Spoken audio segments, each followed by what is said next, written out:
Bəli, biz hazırda dənizkənarı Milli Parkdayıq. Bakı bulvarına gəlişimizin səbəbi isə yay mövsümü başlayandan burada təşkil olunan Kəndi Festi. Biz mütəmadi olaraq bura haqqında məlumatları sizə çatdırırıq.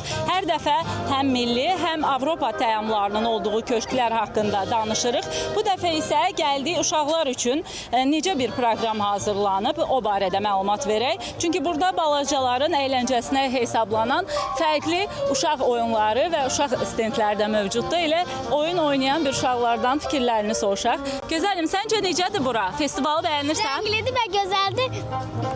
Bubble çox gözəl idi. Bəs burada oyunlar səncə necədir? Maraqlıdır? Çox maraqlıdır da. Çox sağ ol. Səndən də fikrini soruşaq. Səncə necədir bura? Festivalı bəyənirsən? Çox yaxşı yerdir. Gözəl yerlər var. Dadlı yemək, bubble waffle'lar var.